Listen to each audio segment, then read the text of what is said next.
কেতা সিলাইতে কেলয়া বঙ্গভবন কেমনে চালাইতে হয় সবকিছু কোরআনের মধ্যে আছে না নাই? আল্লাহ রাব্বুল আলামিন এই কোরআনের মধ্যে কি বলেছেন? লাউ আনজালনা হাযাল কুরআন আলা জাবালিন লারাআইতাহু খাশিআ।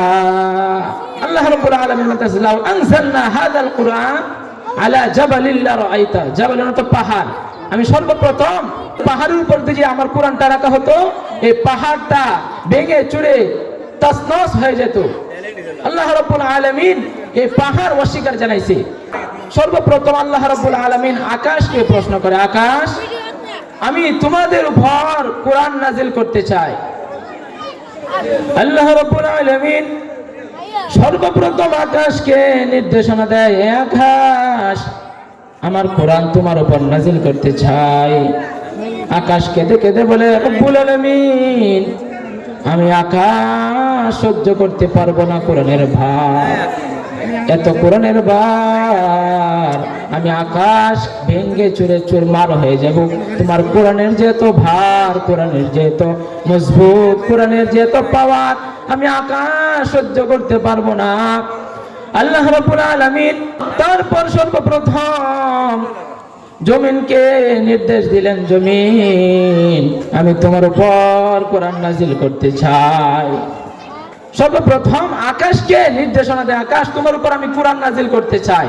আকাশ অস্বীকার করে, কি বলে যে আমি ভেঙ্গে চুরে কান কান হয়ে যাব, কিন্তু তোমার যে এত ভারী কোরআন আমি সহ্য করতে পারবো না। কত পাওয়ার, কত মজবুত কোরআন আমাদের উপর নাজিল করেছে। জমিন একই উত্তর দেয়, রব্বুল আলামিন আমি জমিন সহ্য করতে পারবো না, জমিন অস্বীকার জানায়। তখন পাহাড়কে জিজ্ঞাসা করে, পাহাড় আমি আল্লাহর কোরআন নাজিল করতে চাই। তখন পাহাড় বলতেছে, আল্লাহ এত বড় পাহাড় আমি ভাঙ্গে চুরে চুরমার হয়ে যাব, তোমার কোরআনের ভার আমি সহ্য করতে পারবো না। সবে অস্বীকার জানাইছে, কিন্তু পরিক্রমায় দেখা যায় আশরাফুল মাখলুকাত মানুষে সর্বপ্রথম এই কোরআনের দায়িত্ব নিয়েছে। সুবহানাল্লাহ। আকাশ যেখানে অস্বীকার জানায় কোরআনের ভার সহ্য করতে পারবে না, জমিনও অস্বীকার জানাইছে, পাহাড়ও অস্বীকার জানাইছে, কিন্তু সর্বপ্রথম আমাদের নবী আকে নামদার তাজি মদিনা মুহাম্মদ সাল্লাল্লাহু আলাইহি সাল্লামের উপর কোরআন নাজিল করেছেন। বলেন সুবহানাল্লাহ। আমরা সর্বপ্রথম যেটা আল্লাহ রাব্বুল আলামিন বলতেছেন, ইন্না সানুলকি আলাইকা কাওলান সাকিলা। এত ভারী কোরআন, আল্লাহ রাব্বুল আলামিন বলতেছেন এত ভারী কোরআন, ইন্না সানুলকি আলাইকা কাওলান সাকিলা। কারো পক্ষে সম্ভব ছিল না এত ভারী কোরআন তার উপর রাখবে। আল্লাহ রাব্বুল আলামিন আমরা যদি কোরআনের মাধ্যমে জিজ্ঞাসা করি, কোরআন তুমি সর্বপ্রথম কিভাবে এসেছো, কিভাবে নাজিল হয়েছো, আমাদেরকে একটু ব্যাখ্যা দাও। কোরআন সর্বপ্রথম যে ব্যাখ্যাটা দেয়, তুমি কোন মাসে নাজিল হয়েছো, আমরা যদি জিজ্ঞাসা করি, সর্বপ্রথম কোরআনে বলেন শাহরু রমাদানাল্লাযী উনজিলা ফীহিল কুরআন। শাহরু রমাদানাল্লাযী উনজিলা ফীহিল কুরআন, আমি সর্বপ্রথম রমজান মাসে নাজিল হয়েছি। কোন মাসে নাজিল হয়েছে কোরআন? রমজান মাসে নাজিল হয়। আমরা যখন আবার জিজ্ঞাসা করবো, হে কোরআন রমজান মাসে তো অনেক দিন, রমজান মাসে কোন দিন নাজিল হয়েছ, রমজান মাসে কোন রাত্রি নাজিল হয়েছ, কোরআনের সর্বপ্রথম যে উত্তরটা দেয়, ইন্না আনজালনাহু ফি লাইলাতিল কদর ওয়া মা আদরাকা মা লাইলাতুল কদর। আমি লাইলাতুল কদরের রাতে নাজিল হয়েছি। লাইলাতুল কদর খায়রুম মিন আলফি শাহর, এটা হাজার মাসের চেয়ে উত্তম। আল্লাহর নবী একদিন রাতে, গভীর রাতে তাহাজ্জুদের মুসল্লায় বসে কান্নাকাটি করতেছে। আল্লাহ আরশ থেকে জিজ্ঞাসা করে, নবী গো কান্দেন কেন? তো নবী বলতেছে, ওগো আল্লাহ, বনি ইসরাঈলের যমুনায় নবীর হায়াত ছিল অনেক বেশি, আমার উম্মতের হায়াত অনেক কম। বনি ইসরাঈলের নবীর হায়াত ছিল বেশি, উম্মতের হায়াত ছিল অনেক বেশি। এক একজনে 1000 বছর, 800 বছর, 1500 বছর বেঁচেছে। কিন্তু আমার উম্মতের গড় বয়স তো 60 থেকে 70 বছর। এরা তো এত হায়াত পাওয়ার পর সব করছে বেশি, ইবাদত করতে বেশি, কিন্তু আমার উম্মতের তো গড় বয়স হলে 60 থেকে 70। আমার উম্মতে কেমনে ইবাদত করব? আল্লাহ রাব্বুল আলামিন নবীকে সান্ত্বনা দেওয়ার জন্য লাইলাতুল কদরি খায়রুম মিন আলফি শাহর, এটি 1000 মাসের চেয়ে উত্তম। আপনাকে এমন একটি রাত্রি দিয়েছি যে রাত্রিটা অন্য নবীদেরকে আমি দেইনি। তুমি কোন ভাষায় নাজিল হয়েছ? সর্বপ্রথম যে ভাষাটা বলেন, ইন্না আনজালনাহু কুরআনান আরাবিয়ান লাআল্লাকুম তাকিলুন। কোরআনকে যদি জিজ্ঞাসা করি, কোরআন তুমি কোন ভাষায় নাজিল হয়েছ, কোরআন সর্বপ্রথম যে ব্যাখ্যাটা দেয়, ইন্না আনজালনাহু কুরআনান আরাবিয়ান লাআল্লাকুম তাকিলুন, আমি সবচেয়ে সুন্দর ভাষা, সবচেয়ে বলিষ্ঠ ভাষা, সবচেয়ে মধুময় ভাষা, আরবি ভাষায় আমি কোরআন নাজিল হয়েছি। বলেন সুবহানাল্লাহ। আরবি ভাষা এমন ভাষা যেটা কোরআন তেলাওয়াত করলে যারা সুন্দর মতে পঠিত, সুন্দর মতে কোরআন তেলাওয়াত করতে পারে, সুর দিয়ে এবং ভালোভাবে কোরআন তেলাওয়াত করতে পারে, তার কাছে কিন্তু আলাদা একটা মজা পায় না?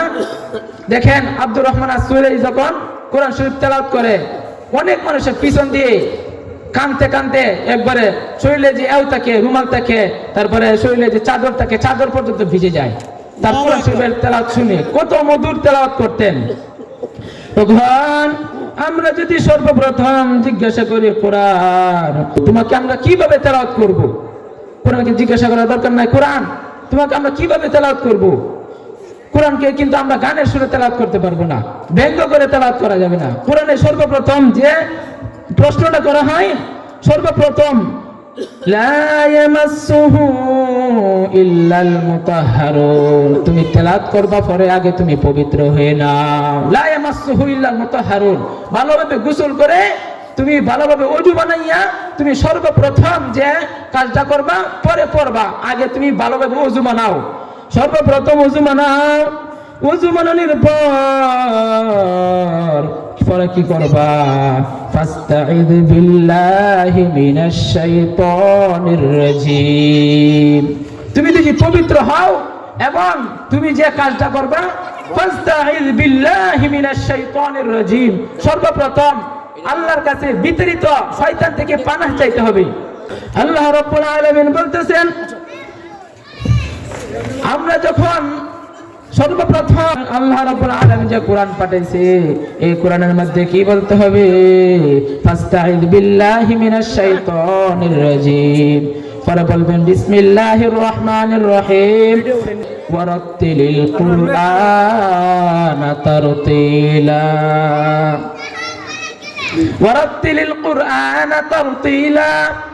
আমরা তারতিল সহকারে কোরআন মাজিদ তেলাওয়াত করতে হবে, ব্যঙ্গ করে এবং গানের সুরে অশুদ্ধ ভাষায় কোরআন তেলাওয়াত করা যাবে না। আল্লাহ নিজেই বলেছেন, কোরআন নিজেই বলতেছেন, ওয়ারাত্তিলিল কুরআন, শুদ্ধভাবে কোরআন তেলাওয়াত করতে হবে, কুরআন তারতিলা। আমরা জানতে পারলাম কোরআন শরীফ ভালোভাবে তেলাওয়াত করতে হবে। ফাকরাউ মা তায়াসসারা মিনাল কুরআন, ফাকরাউ মা তায়াসসারা মিনাল কুরআন, যে কান থেকে সহজ কান থেকে তেলাওয়াত করো, যে কান থেকে তোমার সহজ লাগবে, ফাকরাউ মা তায়াসসারা মিনাল কুরআন, যে কান থেকে তোমার সহজ লাগবে তুমি সেখান থেকে তেলাওয়াত করো। তোমার যেখান থেকে মনে করেন যে মাগরিবের সময় বন্ধুজি আমরা আলহামদুলিল্লাহ পরে দুজি আমরা বলি যে তাবারাকাল্লাহ দিয়ে পড়তে হবে, এমন কোনো নাম নাই। আপনি তাবারাকাল্লাহ দিয়ে পড়তে পারেন, সূরা ওয়াকিয়াও পড়তে পারেন, সূরা নাবাও পড়তে পারেন, এটা কোনো নির্ধারিত নাই। তখন কোরআনকে পাঠিয়ে আল্লাহ রাব্বুল আলামিন বিশ্বকে তাক লাগায় দিলেন। কোরআনকে যখন পাঠাইছেন সর্বপ্রথম বিশ্ববাসীর কাছে একটি চ্যালেঞ্জ ছুড়ে মারছেন। দেখেন কোরআন কি বলে। কোরআনকে যখন আল্লাহ তাআলা তৈরি করছে, বিশ্ববাসীকে একটি তাক লাগিয়ে দিলেন এবং বিশ্ববাসীর কাছে একটি চ্যালেঞ্জ ছুড়ে দিলেন। সর্বপ্রথম বলতেছেন আলিফ লাম মিম যালিকাল কিতাব, এটা ওই কিতাব লা রাইবা ফিহি, এটার মধ্যে কোনো সন্দেহ নাই। দেখেন আমরা যদি একটা বই সংস্কার করি, বই যদি মানাই, বই যদি লিখি, সর্বপ্রথম বই লেখা শেষ হলে শেষে যে লেখা থাকে, আমার বই যদি কোনো ভুল থাকে তাহলে আমাকে জানাবেন, পরবর্তীতে আমি সংশোধন করে নিব। কিন্তু আল্লাহ রাব্বুল আলামিন সম্পূর্ণ ব্যতিক্রম। আমরা দুনিয়ার মানুষে যদি বলি, আমরা একটা বই লিখি, বইয়ের মধ্যে যদি কোনো ভুল থাকে আমাদের কাছে বলবেন, পরবর্তীতে আমরা সংস্কার করে নিব। কিন্তু আল্লাহ রাব্বুল আলামিন দুনিয়ার মানুষের কাছে চ্যালেঞ্জ ছুড়ে মারছে, এটা কইছে যালিকাল কিতাব, এটা কোনো সন্দেহ না, লা রাইবা ফি, এটা যদি কেউ সন্দেহ থাকে তার বিন্দু পরিমাণ ঈমান থাকবে না। আমি যতটুকু কথা বলেছি, বক্তা এসে বসে আছেন, বক্তাকে বসিয়ে রেখে কথা বলা খেলাপ হয়। তাই আমি এই পর্যন্তই। আল্লাহ রাব্বুল আলামিন আমি যতটুকু কথা বলেছি আমাদের সবাইকে আমল করার মতো তৌফিক দান করুক। আমাদের নিজের মাহফিল, এই জন্য বেশি কথা বাড়াতে যাচ্ছি না, অন্য সময় ইনশাআল্লাহ আরো দেখা হবে, আরো কথা বলবো ইনশাআল্লাহ। ওয়া আখিরু দাওয়ানা আলহামদুলিল্লাহি রাব্বিল আলামিন। আমি সবাইয়ের সুস্বাস্থ্য কামনা করে এখানে বক্তব্য শেষ করছি। আসসালামু আলাইকুম ওয়া রাহমাতুল্লাহি ওয়া বারাকাতুহু।